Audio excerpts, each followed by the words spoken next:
The British respond by Brutal. bursting into homes along the route to clear out rebel marksmen, bayoneting anyone they find within. Damn, this is brutal. I'm not gonna lie. Here, they are met by reinforcements from Boston, Lord Percy's brigade, 1,000 strong, with 2 cannon. They face nearly 4,000 Patriot militia. Whoa! Continued loyalty and desire for reconciliation. Whoa! Was he doing a freaking Roman salute? World War II Germany salute? Oh, hold on a second. Alright, FASU TV back with another video. Honestly, perfect timing because I kinda need to diversify my content a bit because it's a bit April too Turkish. 1774. 11 years have passed since British victory in the 7 Years' War.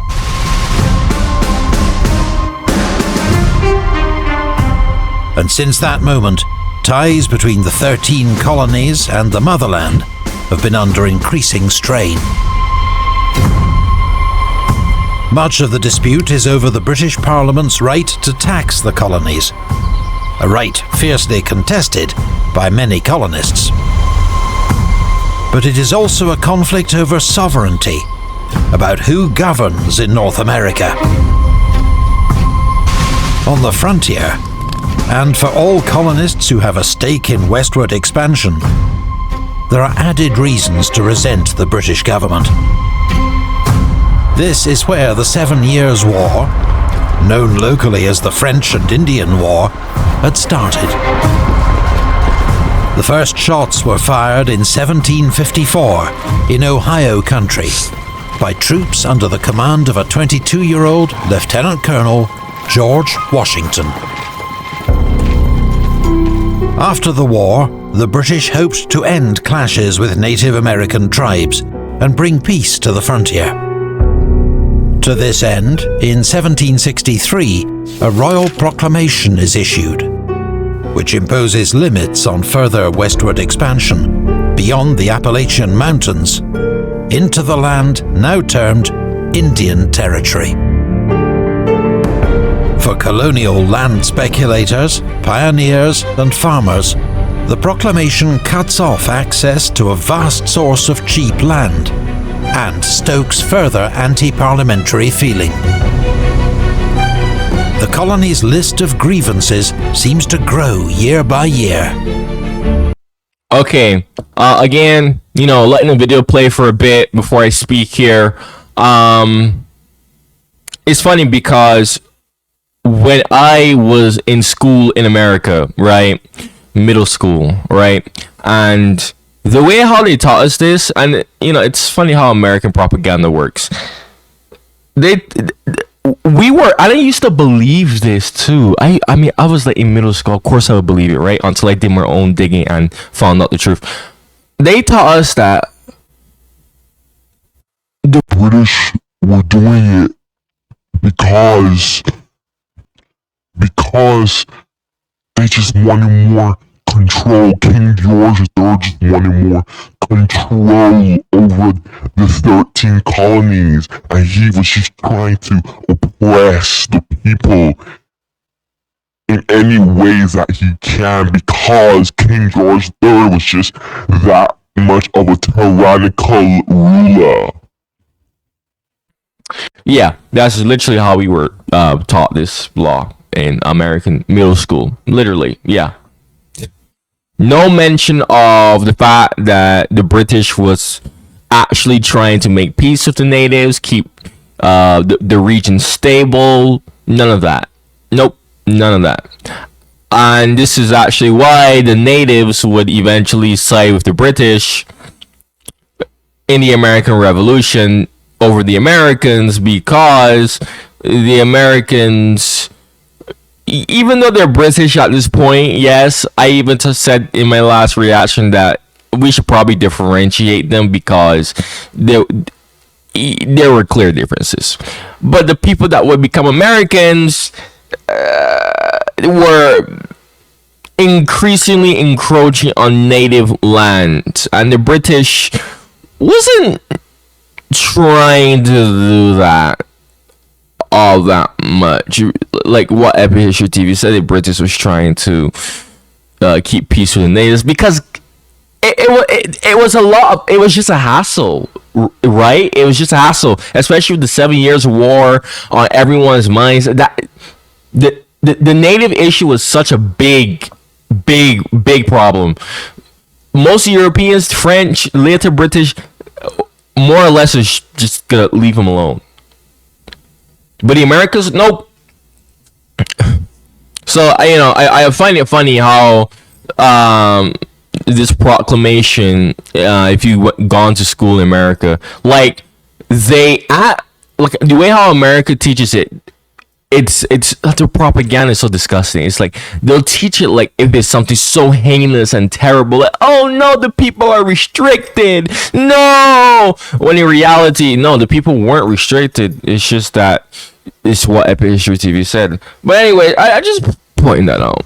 And with each new attempt by the British Parliament to assert its authority, colonial resistance grows fiercer and bolder. The destruction of 46 tons of East India Company tea in the so-called Boston Tea Party is the final straw. Not our tea! Not our tea! To make an example of Boston and the colony of Massachusetts. A fun fact, actually, we have tea time biscuits in Barbados. Like, I get a lot of people in my comments, I don't really care about these comments, but they'll say, like, you're not British. Like, to be honest, I don't really, like, blame those people. Nobody really knows much about Barbados aside from the Commonwealth, and maybe a few places, but a lot of people will say, oh, you're not British. Well, okay, believe that. I don't care. Like, if you go to Barbados, you will literally, like, you won't be able to deny it. In the spring of 1774, the British sent 4,000 troops. But that's just a cool fact that I was pointing out. Pass a series of measures known as the Coercive Acts. The governor is replaced by a new military governor, General Gage. Boston's port is closed to commerce by Royal Navy blockade. Representative assemblies in Massachusetts are limited, and it becomes easier for British troops to requisition housing throughout the colonies. The British government also passes the Quebec Act. To appease French Canadians, Catholicism is to be tolerated in Canada, angering staunch New England Protestants.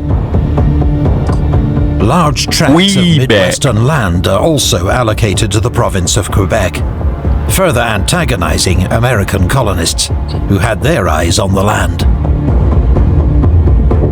In America, the Coercive Acts are quickly labeled the Intolerable Acts, and the effect is the opposite of that intended. The colonies rally in support of Massachusetts and in defiance of the latest act of parliamentary tyranny. In Virginia, the House of Burgesses declares its support for Massachusetts and is promptly shut down by the royal governor, Lord Dunmore. So Virginians reconvene in their own assemblies and once more call for their rights under the British Constitution to be upheld. One of the most radical statements comes from Fairfax County, where the meeting is chaired by local patriot landowner George Washington.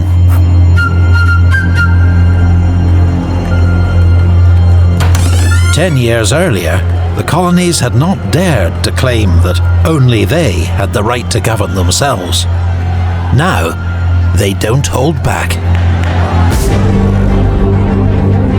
Resolved, as the inhabitants of the American colonies are not, and from their situation cannot, be represented in the British Parliament, the legislative power here can of right be exercised only by our own provincial assemblies.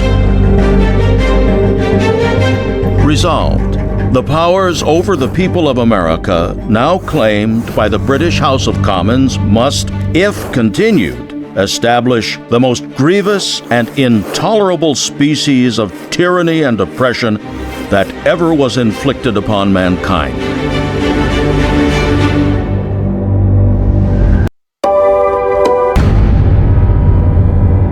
Virginian patriots call for a Congress composed of delegates from the colonies to meet and discuss a collective response to the latest crisis. Such calls are echoed across the colonies, and in September 1774, the First Continental Congress meets in Carpenter's Hall, Philadelphia. It is attended by 56 delegates from 12 of the 13 colonies. Among them, several men who will play key roles in the struggle ahead.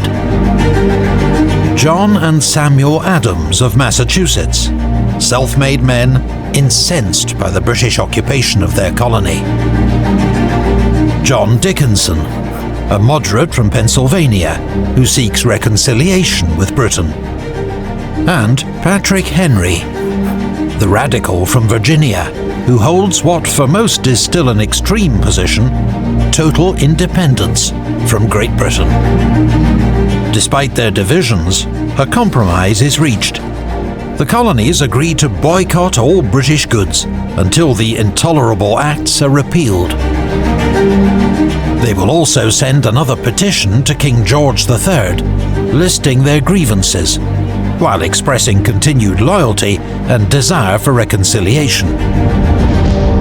Whoa! Was he doing a freaking Roman salute? World War II Germany salute? Oh, hold on a second. Whoa!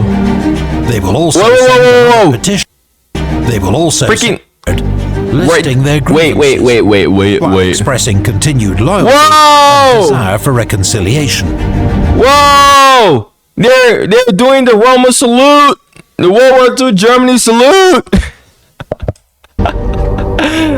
Oh, what the hell? No, but seriously though, what the heck is the context of that? We ask but for peace, liberty, and safety. Your royal authority over us and our connection with Great Britain, we shall always carefully and zealously endeavor to support and maintain. Their petition never receives a formal response.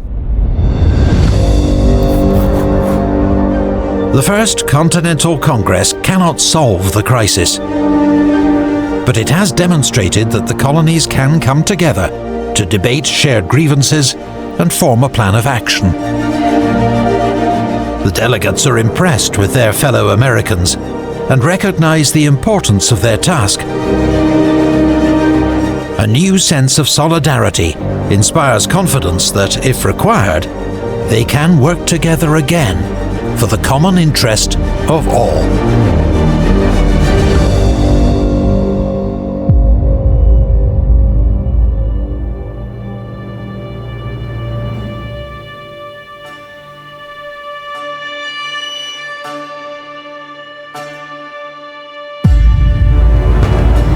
In America, the long history of colonial and frontier wars means most British colonies maintain their own militia. Now, these part-time citizen soldiers are training regularly under local officers, anticipating a confrontation with the British. It's a growing concern for General Thomas Gage, the British commander in North America, with 4,000 troops in Boston. He's also worried about the gunpowder reserves, held at strategic locations across Massachusetts, for use by government and militia forces. With tensions running high, control of the gunpowder becomes a priority for both sides. In September 1774, Gage sends 260 men to secure a powder magazine in Suffolk County, Massachusetts. In such a suspicious atmosphere, the sight of British redcoats on the march ignites wild rumours. that villages are being attacked. Ooh, look at it. Look at his chain. This reminds me of the chains that some German soldiers would wear, but instead of gold, it was silver. I didn't know that they wore these all the way back then. That's actually mad. Oh wow. Civilians massacred, and that British warships are shelling Boston. Bro, where do these rumors even come from? Nevertheless, thousands of angry patriots gather in the streets of Cambridge, prompting local loyalists to flee to Boston. Bro, they just wanted an excuse to fight. Clearly, this is literally, oh my gosh, this is literally just like terrorism. Like, these rebels are just looking for a reason to fight. Literally what it is, man. Oh my goodness. But both sides are rattled by the incident.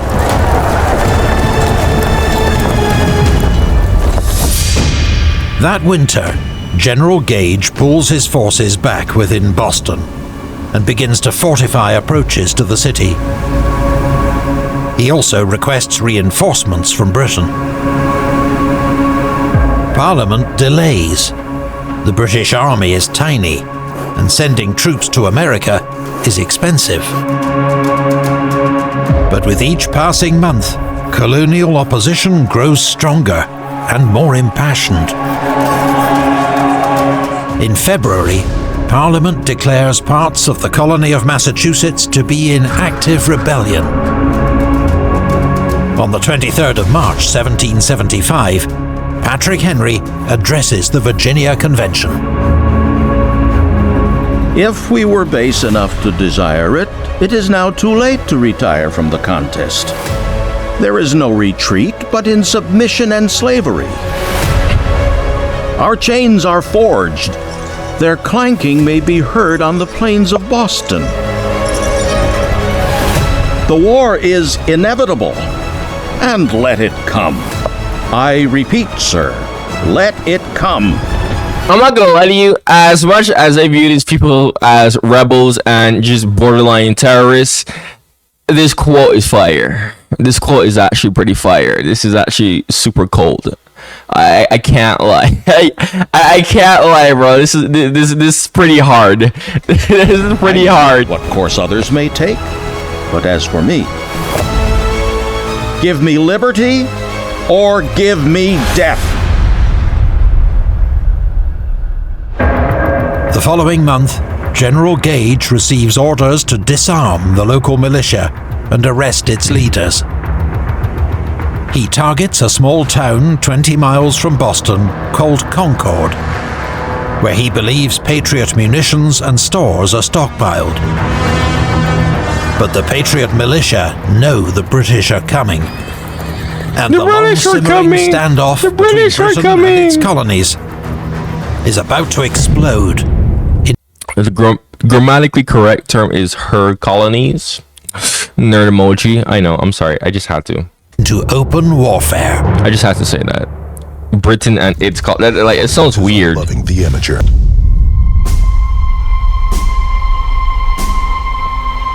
Stand your ground, don't fight unless fight upon, but if you mean to have a what, let it begin here.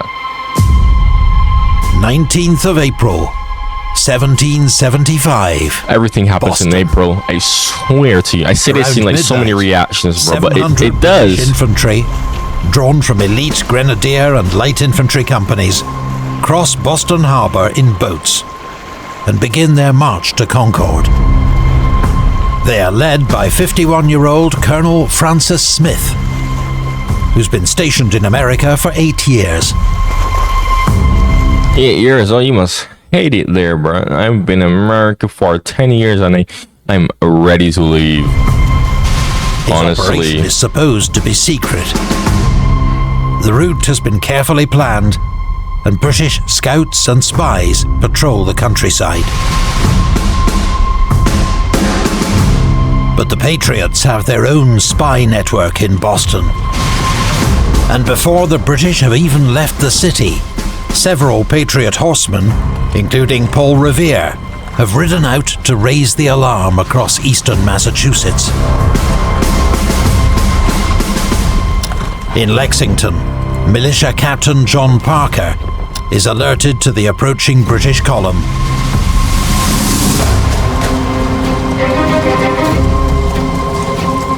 He gathers 80 militiamen on the village green to observe their advance. Around dawn, at 5 a.m., the head of the British column arrives. Redcoat officers order the militiamen to lay down their arms. Shouts and jeers are traded. Then a shot rings out. From which side is not clear. I feel like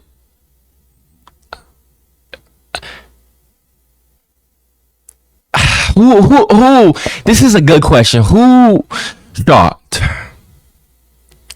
I do not think it would have been the rebels, because the rebels are outnumbered. Although, to be honest, you could argue that it could have been the rebels, because at this point the rebels are clearly looking for a fight and the British not so much. So you can say the British, not British, but the rebels. However, I feel like, you know, there could be a few people within the British ranks that could also be looking for a fight too.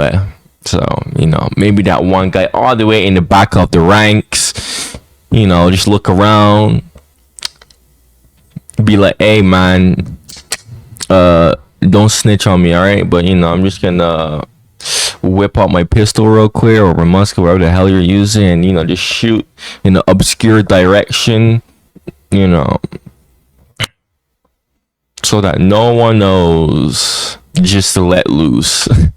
The British regulars fire a flurry of shots. The militia run for cover. 8 lie dead or dying. Just one British soldier is wounded. This small skirmish, lasting just a few minutes, is the first clash of the American Revolutionary War. Go get him, Britain! Even though I know how this ends. On to Concord. But the element of surprise they'd been counting on was lost hours ago. On arrival, the British discover most of the Patriot stores have been hidden or removed.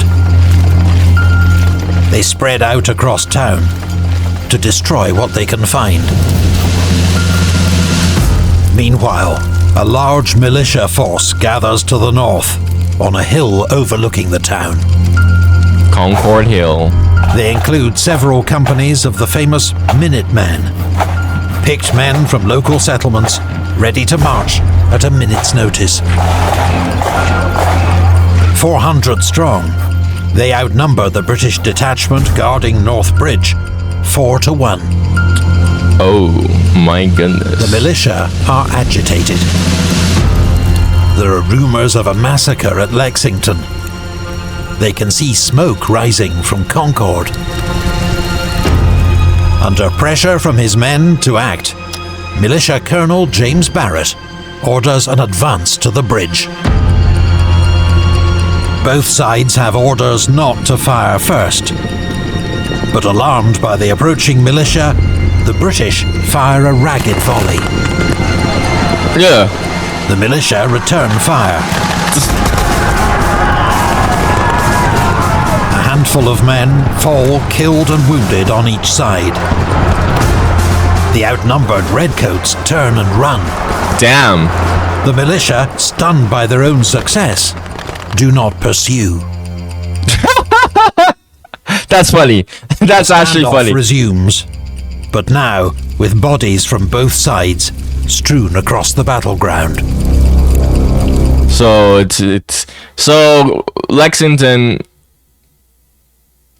the British outnumbered them, so just swept them. Concord, well, right now they were swept, but the whole Redcoat Army isn't there. So The British commander, Colonel Smith, recognizes how exposed his force is and around noon he orders his men to march back to Boston. By this time, thousands of Patriot militia are lining the road. Damn. They mount a series of ambushes on the British, targeting officers, several of whom are killed and wounded. Damn! The British respond by bursting into homes along the route to clear out rebel marksmen, bayoneting anyone they find within. Damn, this is brutal. I'm not gonna lie. The march descends into a shambolic retreat. Jeez, man, walking through all of that? Oh my, you're lucky to get out alive, man. Smith's force reaches Lexington. My goodness.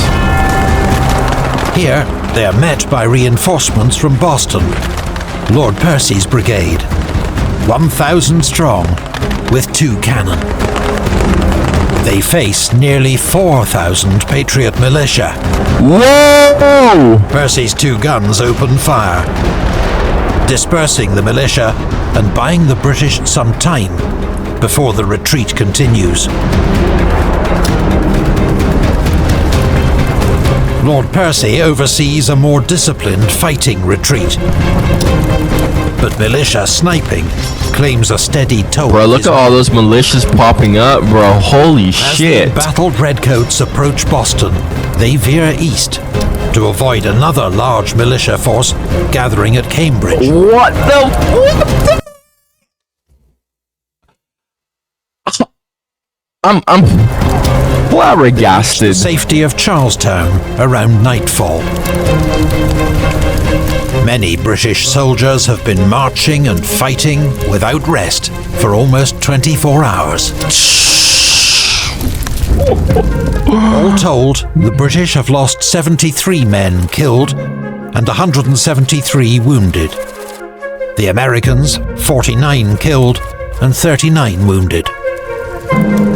It was nearly much worse for the British. As Lord Percy later writes of his rescue of Smith's force, I had the happiness of saving them from inevitable destruction.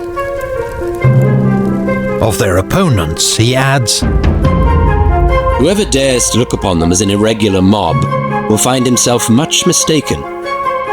They have men amongst them who know very well what they are about. By the scale of 18th century warfare, the battles of Lexington and Concord are not much more than skirmishes. But the ramifications will be seismic. Wix.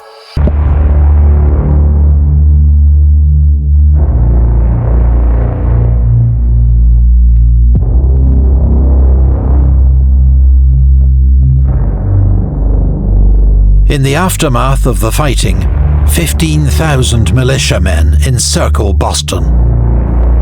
The British are under siege. Massachusetts is in open rebellion. The news spreads like a shockwave. 3 weeks later, a second Continental Congress gathers in Philadelphia.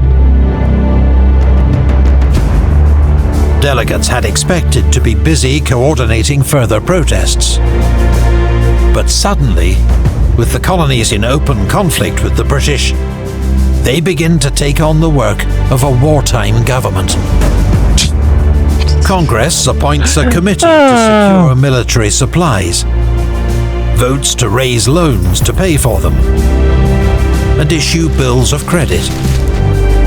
It also passes resolutions to reach out to potential allies in Canada, Britain's Caribbean colonies, and among Native American tribes. Okay, yeah. Let's talk about this for a second, right? Yeah. Low key, my country, Barbados, almost kind of sort of joined the American Revolution. I actually read about this a long time ago. I said this a long time ago too, but no one wasn't really watching my channel back then. But yeah, the same problems was happening in the American colonies. It wasn't just the American colonies. It was actually essentially everywhere across the empire, especially if it was a place generating money. However, the reason why no one else really bothered to join the Americans, in this case Barbados, my country, and they even had like their own Congress and like similar discussions and whatnot. Even Bermuda isn't a part of America. Bermuda even sent people to the Continental Congress, and they're still a British overseas territory to this day, right? So just to give you a different example of that. The reason why is, number one, Barbados is a fortress at this point. Like I said before, and it's hilarious that people don't know this, but this is literally true. If you know your history of this period, you know this is true. Barbados is one of the original money makers of the early British Empire. Well, the proper term would be the first British Empire, right? Actually, no, it was one of the original gems of the first British Empire before India came and took that spot. So the place was a fortress. That was just out of the question, right? There's absolutely no way that you can make a rebellion there. Like, no. No. Yeah, no.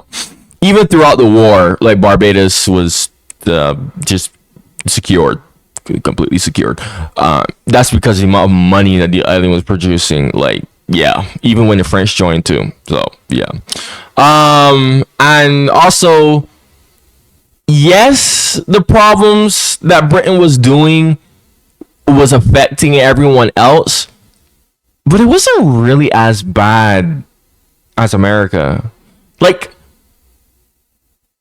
the Americans were more or less just complaining out of spite, like just being a spoiled brat, complaining like, oh, I can't go here. No, I can't go into native territory. I want to go into native territory. Where? Right?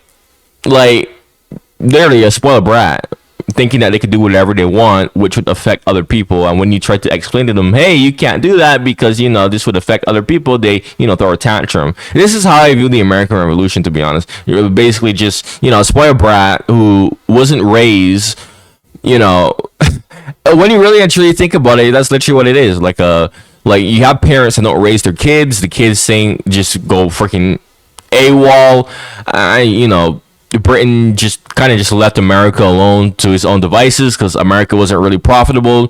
Fun fact, a majority of the 13 colonies was not profitable for Britain. Britain was losing money. The only places that was actually profitable was Boston and New York, maybe a few other places, but no. Vast majority of the 13 colonies was not profitable at all. I could argue this in the comments. If you could also go and research this yourself. I researched this myself. Okay, like I did so much research into this. Okay, this period of time is literally why I even got into history in the first place. Actually, so yeah. Even though the other places had their own grievances with Britain, it just was not as severe to be like have a full-scale rebellion, because again, all the Americans were doing was essentially whining and crying. No other place was doing that. It was like, oh no, Britain's passing these laws, but it's not gonna kill us.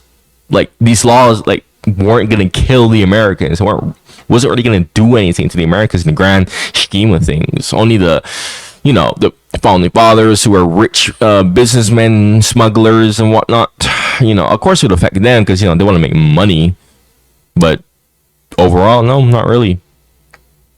So yeah, I'm glad that Barbados didn't freaking join this nonsense, because you think I would want my country to be a part of America today? Hell no. Look at Puerto Rico. Okay, look at Puerto Rico. They're literally second-class citizens. Hell no. You think I want to deal with that? Look at American history and compare that to British history. No, thank you. Absolutely not. Especially the way how not Britain, but America would go on and treat black people, bro. Which is why I find it hilarious when people like go in my comments and like say something about Britain and slavery, bro. After slavery, Britain didn't really like do anything to black people. Like, not like really and truly, like it was literally just slavery, and that was that. And slavery wasn't really like based on race. Well, it was, but they were just pretending to. They were just LARPing as, oh, these people have darker skin than us, so they're uncivilized. So we need to civilize them. Like most of slavery was just people, just like rich people, just lying their butts off. But then when their details come out, you know, freaking, you know, it was abolished. Because more and more people have more outcry, right? The British population has such a genuine outcry for slavery. Compare that to America, which had to fight a whole freaking civil war. Yeah.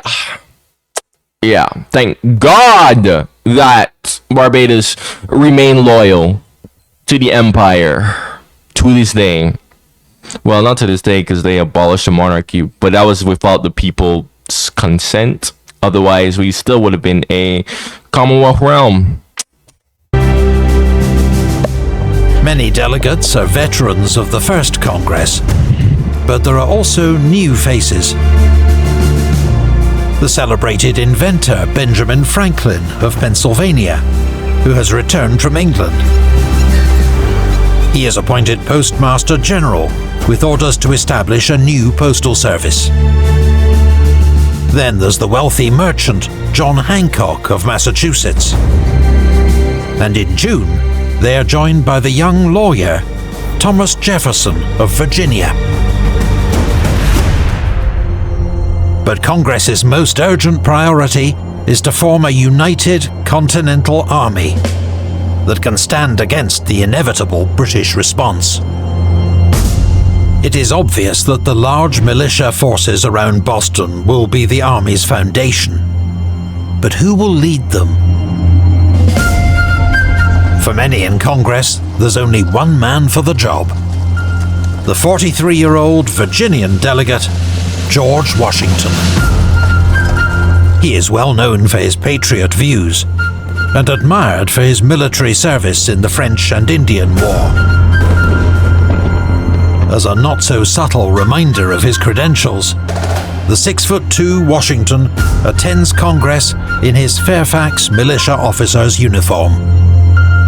John Adams, who nominates him for command, also believes appointing a Virginian to command New England troops will bolster the colony's unity.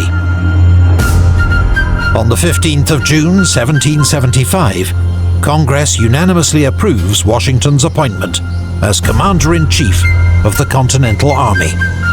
Bro, George Washington got the American body build, bro.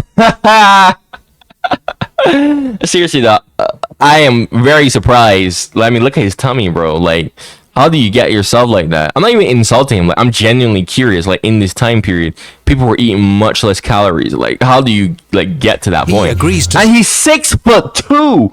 Bro, when you're taller, you're skinnier because your body is using more freaking energy, thus using more calories. So how in the world do you get to that point? Serve without pay, only expenses. Yet he, like many Americans, is dismayed by the prospect of war. Unhappy it is that the once happy and peaceful plains of America are either to be drenched with blood or inhabited by a race of slaves. Sad alternatives. But can a virtuous man hesitate in his choice?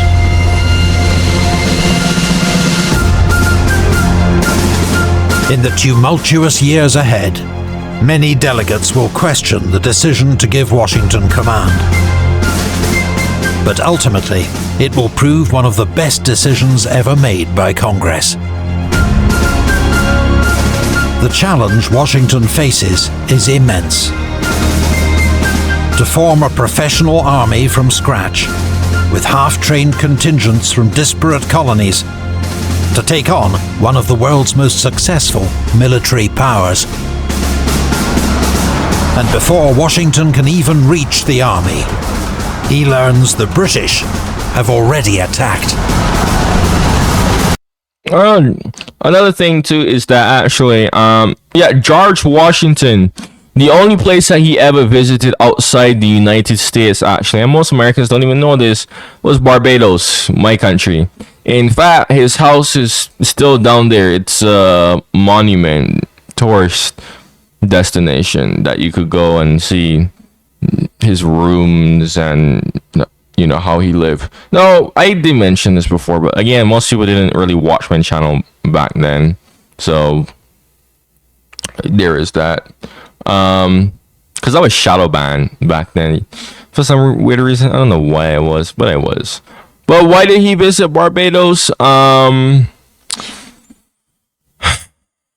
his brother had some type of sickness and superstition back then. It was thought that the tropical Caribbean air would heal him. The fresh tropical Caribbean breeze, would have properties or whatever. Just heal him in a nutshell. So that's interesting. Most Americans do not know that. If you want to be first to see new episodes of the American Revolution, then Prestige Stream... Oh, is it done? Oh, well, you made it all the way here to the end of my video, and look, man, if you like my reactions, and what I have to say, go check out my other reactions on my channel. I have plenty of American Revolution reactions, American history reaction, a bunch of historical reactions. I usually tend to make sure that I keep my reactions quite good, concise, and superb. Not like most of these other people who just sit there and look at a screen. Make sure you subscribe to my channel if you are new. Consider joining my channel membership, 99 cents a month. If you're an active viewer, a perk being that your suggestions will be done much more quicker as I get more views, subscribers, and people, and I have more stuff to do in real life, in person. I won't be able to do everyone's suggestion quick, right? So join that as soon as I get 7 members. I'll create a Discord server and whatnot.